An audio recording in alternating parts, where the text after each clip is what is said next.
एक बार प्रेम से बोलेंगे ओम नमो भगवते वासुदेवाय। देखिए मित्रों, आज बहुत ही ज़्यादा परम पवित्र उपदेश देखेंगे जो कि श्रीमद् भगवद गीता की तरह ही भगवान श्री कृष्ण महाराज के श्रीमुख से अर्जुन के माध्यम से सारे संसार को प्राप्त हुआ है। इसको शॉर्ट में कहते हैं अनुगीता, और एक अन्य नाम भी प्रचलित है उत्तर गीता नाम से। ये आपको महाभारत के अश्वमेध पर्व के अंतर्गत अनुगीता नामक उपपर्व में देखने को मिल जाती है। इस उत्तर गीता में 4 अध्याय मिलते हैं जो कि महाभारत के अश्वमेध पर्व के अंतर्गत 16वें अध्याय से 20वें अध्याय तक आपको देखने को मिल जाते हैं। देखिए, श्रीमद् भगवद गीता जी का ज्ञान तो अर्जुन को प्राप्त हुआ था महाभारत के युद्ध के समय, क्योंकि वह अपने कर्म से विचलित हो रहे थे। तब भगवान श्री कृष्ण महाराज ने उन्हें उनका कर्तव्य याद दिलाने के लिए श्रीमद् भगवद गीता का उपदेश किया था।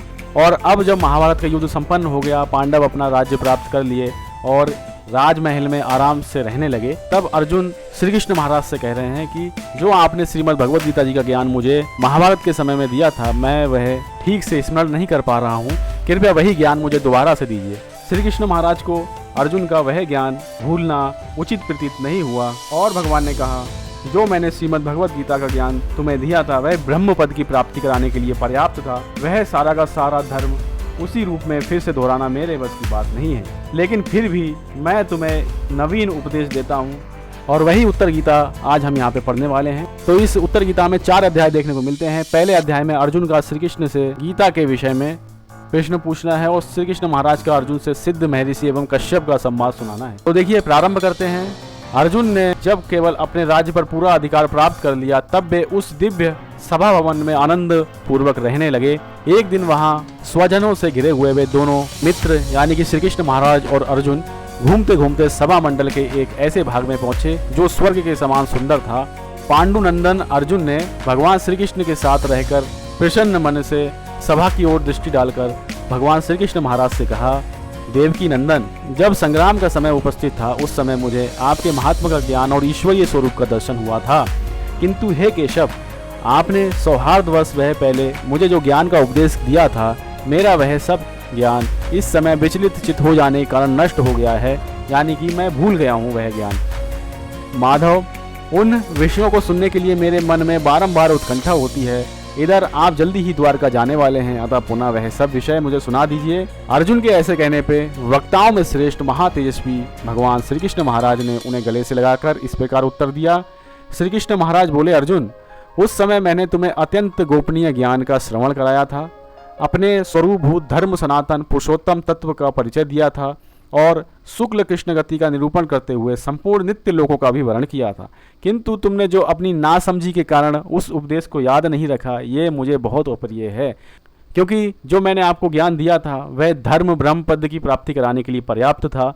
वह सारा का सारा धर्म उसी रूप में फिर दोहरा देना अब मेरे बस की बात नहीं है। उस समय योग युक्त होकर मैंने परमात्म तत्व का वर्णन किया था। अब उस विषय का ज्ञान कराने के लिए मैं एक प्राचीन इतिहास का वर्णन करता हूँ, जिससे तुम उस समत्व बुद्धि का आश्रय लेकर उत्तम गति प्राप्त कर लोगे। धर्मात्माओं में श्रेष्ठ अर्जुन, अब तुम मेरी सारी बातें ध्यान देकर सुनो। तो भगवान एक इतिहास के माध्यम से अर्जुन को कुछ सीख देना चाह रहे हैं, क्योंकि जो श्रीमद् भगवद गीता जी का ज्ञान दिया था वह अर्जुन भूल चुके हैं और भगवान को वह ज्ञान भूलना अर्जुन का अच्छा नहीं लगा। फिर भी भगवान दयालु हैं और एक इतिहास की कथा के माध्यम से अर्जुन को उत्तम गति प्रदान करने के लिए ज्ञान दे रहे हैं। तो देखिए, एक इतिहास की कहानी सुना रहे हैं श्री कृष्ण महाराज। एक दिन की बात है, एक दुर्धर्ष ब्राह्मण ब्रह्मलोक से उतरकर स्वर्गलोक में होते हुए मेरे यहाँ आए। मैंने उनकी विधिवत पूजा की और मोक्ष धर्म के विषय में प्रश्न किया। भरत श्रेष्ठ, मेरे प्रश्न का उन्होंने सुंदर विधि से उत्तर दिया। पार्थ, वही मैं तुम्हें बतला रहा हूँ, कोई अन्यथा विचार ना करके इसे ध्यान से सुनो। ब्राह्मण ने कहा, श्री कृष्ण मधुसूदन, तुमने सब प्राणियों पर कृपा करके उन्हें मोह का नाश करने के लिए जो ये मोक्ष धर्म से संबंध रखने वाला प्रश्न किया है, उसका मैं यथावत उत्तर दे रहा हूँ। प्रभु माधव, सावधान होकर मेरी बात श्रवण करो। प्राचीन समय में कश्यप नाम के एक धर्मज्ञ और तपस्वी ब्राह्मण किसी सिद्ध महर्षि के पास गए थे, जो धर्म के विषय में शास्त्र के संपूर्ण रहस्यों को जानने वाले, भूत एवं भविष्य के ज्ञान विज्ञान में प्रवीण, लोक तत्व के ज्ञान में कुशल, सुख दुख के रहस्य को समझने वाले, जन्म मृत्यु के तत्वज्ञ, पाप पुण्य के ज्ञाता, ऊंच नीच प्राणियों के कर्मानुसार प्राप्त होने वाली गति के प्रत्यक्ष दृष्टा थे। वे मुक्त की भांति विचरने वाले सिद्ध शांत चित जितेंद्रिय ब्रह्म तेज से दे दिव्यान सर्वत्र घूमने वाले अंतर्ध्यान विद्या के ज्ञाता थे। वह महात्मा स्वेच्छा पूर्वक विचरा करते थे। महर्षि कश्यप उनकी उपयुक्त महिमा सुनकर ही उनके पास गए थे। निकट जाकर महर्षि कश्यप ने उन सिद्ध महात्मा के चरणों में प्रणाम किया। वे ब्राह्मणों में श्रेष्ठ और बड़े अद्भुत संत थे। उनमें सब प्रकार की योग्यता थी। वे शास्त्र ज्ञाता और सत्र थे। उनका दर्शन करके कश्यप को बड़ा विस्मय हुआ। वे उन्हें गुरु मानकर उनकी सेवा में लग गए और अपनी श्रद्धा भाव और गुरु भक्ति के द्वारा उनको प्रसन्न और संतुष्ट करने का प्रयास करने लगे। वह महात्मा कश्यप के ऊपर प्रसन्न हो गए और उन्हें उपदेश करके बोलते हैं, हे तात कश्यप, मनुष्य नाना प्रकार के शुभ कर्मों का अनुष्ठान करके केवल पुण्यों के संयोग से इस लोक में उत्तम फल और देवलोक में स्थान प्राप्त करते हैं।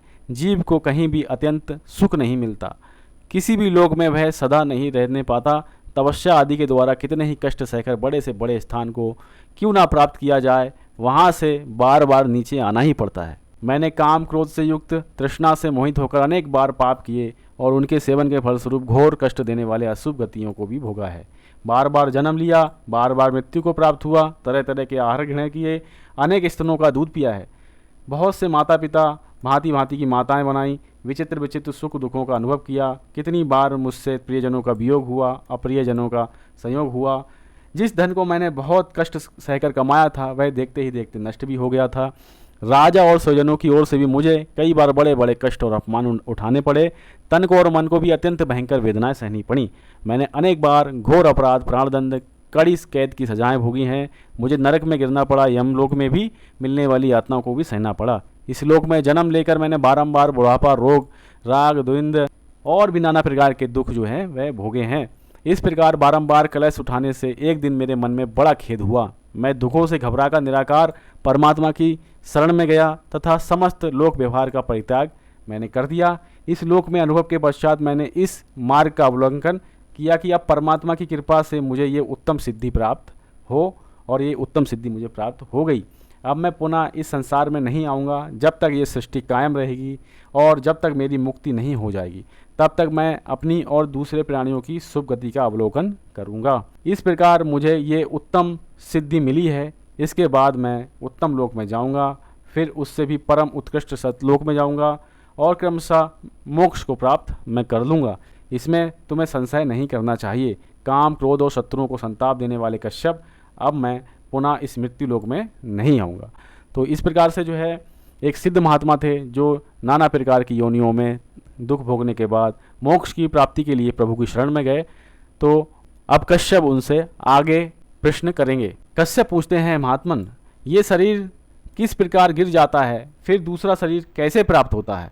संसारी जीव किस तरह इस दुख में संसार से मुक्त होता है? तो ये देखिए प्रश्न किया है, बहुत ही गंभीर प्रश्न है, बहुत ही बढ़िया प्रश्न है, जिसका उत्तर अब वह महर्षि देंगे। ब्राह्मण कहते हैं, कश्यप, मनुष्य इस लोक में आयु और कीर्ति को बढ़ाने वाले जिन कर्मों का सेवन करता है वे शरीर प्राप्ति में कारण होते हैं। शरीर ग्रहण के अनंतर जब वे सभी कर्म अपना फल देकर क्षीण हो जाते हैं उस समय जीव की आयु का भी क्षय हो जाता है। उस अवस्था में वह विपरीत कर्मों का सेवन करने लगता है और विनाश काल निकट आने पर उसकी बुद्धि जो है उल्टी पड़ जाती है। वह अपने सत्कर्म, धैर्य, बल, अनुकूल समय को जानकर भी मन पर अधिकार न होने के कारण असमय में अपनी प्रकृति के विरुद्ध भोजन करता है। अत्यंत हानि पहुंचाने वाली जितनी वस्तुएं हैं उन सब का वह सेवन करता है। कभी तो वह बहुत अधिक खा लेता है, कभी बिल्कुल ही भोजन नहीं करता है, कभी दूषित खाद्य अन्न पान को ग्रहण कर लेता है, कभी एक दूसरे के विरुद्ध गुण वाले पदार्थों को एक साथ खा लेता है। किसी दिन गरिष्ठ अन्न और बहुत सी अधिक वस्तुएं अधिक मात्रा में खा जाता है। कभी कभी एक बार का खाया हुआ अन्न पचने में भी नहीं आता और दोबारा भोजन कर लेता है। अधिक मात्रा में व्यायाम करता है, कभी स्त्री का संभोग करता है। सदा काम करने के लोभ से मलमूत्र के वेग को रोका रहता है। रसीला अन्न खाता है, दिन में सोता है, कभी कभी खाए हुए अन्न के पचने से पहले ही असमय भोजन करके स्वयं ही अपने शरीर में स्थित वात, पित्त आदि दोषों को कुपित कर देता है। तो महात्मा ये कुछ कारण बता रहे हैं जिनके कारण जो है शरीर पतन की ओर चला जाता है। तो इस प्रकार जो जीव का जीवन बताया जाता है उसे अच्छी तरह समझ लो। सभी जीव अपने शरीरों का त्याग करते देखे जाते हैं। गर्भ में मनुष्य प्रवेश करते समय तथा गर्भ से नीचे गिरते समय भी वैसी ही वेदना का अनुभव करता है। मृत्यु काल में जीवों के शरीर की संधियां टूटने लगती हैं और जन्म के समय वह गर्भस्थ जल में भीगकर अत्यंत व्याकुल हो उठता है।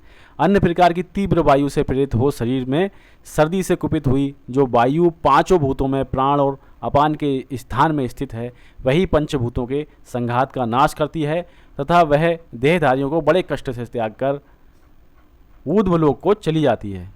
शरीर से अलग होने पर वह जीव अपने किए हुए शुभ कार्य, पुण्य अथवा अशुभ कार्य, पाप कर्मों के अनुसार जो है योनियों में जाता है। जो वेदों के ज्ञाता हैं वह इन लक्षणों को जान लेते हैं कि अमुक जीव जो है पुण्यात्मा है या फिर पापी मनुष्य है। दूसरा अध्याय समाप्त होता है। तीसरे अध्याय में देखिए कश्यप जी उन ब्राह्मण से और प्रश्न करते हैं। ब्राह्मण कश्यप महाराज को बताते हैं, इस लोक में किए हुए शुभ और अशुभ कर्मों का फल भोगे बिना नाश नहीं होता है। वे कर्म वैसा वैसा कर्मानुसार एक के बाद एक शरीर धारण कराकर अपना फल देते रहते हैं।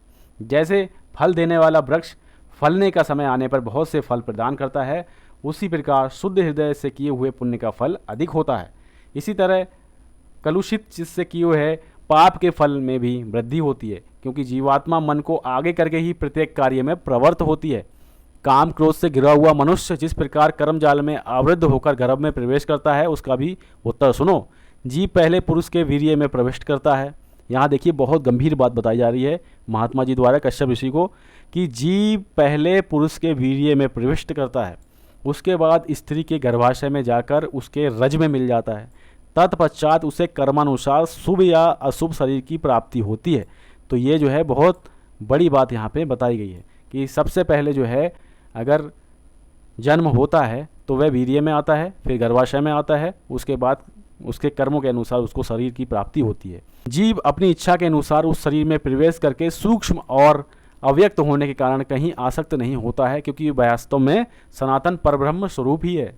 और यहाँ पे देखिए एक बात और महात्मा जी ने बताई है कि ऐसा समझो, जीव जिस प्रकार की योनि में प्रविष्ट होता है वह उसी रूप में अपना शरीर बना लेता है। यानी कि जिस तरह के वीर्य में जीवात्मा जाती है और जिस प्रकार के गर्भाशय में उसको स्थापित किया जाता है, वह उसका शरीर उसी प्रकार का बन जाता है। एक उदाहरण भी यहाँ पे दिया गया है कि लोहे का द्रव जैसे सांचे में डाला जाता है उसी का रूप धारण कर लेता है, उसी प्रकार गर्भ में जीव का प्रवेश होता है और वह उसी योनि में प्रविष्ट होता है, उसी का रूप जो है धारण कर लेता है। तो ब्राह्मण देवता बता रहे हैं कर्म फल पे ज़्यादा जोर यहाँ पे दिया गया है। एक देखिए प्रश्न यहाँ पे एक बहुत ही गंभीर यहाँ पे बताया है कि कर्मों के अनुसार जो है जब जन्म होता है तो आत्मा के शरीर धारण करने की प्रथा सबसे पहले किसने चलाई है, इस प्रकार का संदेह प्रायः लोगों के मन में उठता है, अतः उसी का उत्तर दीजिए। तो यहाँ पे जो ब्राह्मण देवता हैं वह उत्तर दे रहे हैं कश्यप जी के इस प्रश्न का। तो देखिए प्रश्न बहुत गंभीर है, तो उत्तर भी बहुत ही अच्छा होगा। देखिए संपूर्ण जगत के पितामह ब्रह्मा जी ने सबसे पहले शरीर धारण करके स्थावर जंगम रूप समस्त त्रिलोकी की कर्मानुसार रचना की। उन्होंने प्रधान नामक तत्व की रचना की जो देहधारी जीवों की प्रकृति कहलाती है, जिसने इस संपूर्ण जगत को व्याप्त कर रखा है तथा लोक में जिसे मूल प्रकृति के नाम से जानते हैं। ये प्राकृत जगत क्षर कहलाता है। इससे भिन्न अविनाशी जीवात्मा को अक्षर कहते हैं। यानी कि जो क्षर है वह प्रकृति है और जो अक्षर है वह परब्रह्म है। तो यहाँ पे तीसरा अध्याय समाप्त हुआ। अब देखिए अंतिम अध्याय है उत्तर गीता का। सिद्ध ब्राह्मण कह रहे हैं, कश्यप, जो मनुष्य स्थूल सूक्ष्म और कारण शरीरों में से क्रमशः पूर्व का अभिमान त्याग कर कुछ भी चिंतन नहीं करता और मौन भाव से रहकर सबके एकमात्र अधिष्ठात पर ब्रह्म परमात्मा में लीन रहता है, वही संसार बंधन से मुक्त होता है। जो सबका मित्र, सब कुछ सहने वाला, मनोनिग्रह में तत्पर, जितेंद्रिय, भय और क्रोध से रहित आत्मवान है, वह मनुष्य बंधन से मुक्त हो जाता है। जो नियम परायण और पवित्र रहकर सब प्राणियों के प्रति अपने जैसा बर्ताव करता है, जिसके भीतर सम्मान पाने की इच्छा नहीं होती है तथा जो अभिमान से दूर रहता है, वह सर्वदा मुक्त ही है। जो जीवन मरण, सुख दुख, लाभ हानि, प्रिय अप्रिय आदि द्वंद्वों को संभाव से देखता है, वह मुक्त ही है। जो किसी के द्रव्य को लोभ नहीं रखता, किसी की अवहेलना नहीं करता, जिसके मन का द्वंद्वों का प्रभाव नहीं पड़ता, जिसके चित्त की आसक्ति दूर हो गई है, वह सर्वदा मुक्त ही है। जो किसी को अपना मित्र, बंधु या संतान नहीं मानता, जिसने सकाम धर्म, अर्थ और काम का त्याग कर दिया है तथा जो सब प्रकार की आकांक्षाओं से रहित है, वह मुक्त ही है। जिसने ना धर्म में आसक्ति की है ना अधर्म में आसक्ति की है, जो पूर्व संचित कर्मों को त्याग चुका है, वासनाओं का क्षय हो जाने से जिसका चित्त शांत हो जाता है तथा जो सब प्रकार के द्वंद्वों से रहित है, वह मुक्त ही है। जो किसी भी कर्म का कर्ता नहीं है, जिसके मन में कोई कामना नहीं है, जो इस जगत को अश्वत्व के समान अनित्य कल तक ना टिक सकने वाला समझता है तथा जो सदा इसे जन्म मृत्यु और जरा से युक्त जानता है, जिसकी बुद्धि वैराग्य में लगी हुई है और जो निरंतर अपने दोषों पर दृष्टि रखता है, वह शीघ्र ही अपने बंधन का नाश कर डालता है। जो आत्मा को गंध रस स्पर्श शब्द परिग्रह रूप से रहित तथा अज्ञेय मानता है, वह मुक्त ही है। भगवान श्री कृष्ण महाराज कह रहे हैं, अर्जुन, मोक्ष धर्म का आश्रय लेने वाले सिद्ध महात्मा श्रेष्ठ ब्राह्मण मुझसे ये प्रसंग सुनाकर वहीं अंतर ध्यान हो गए।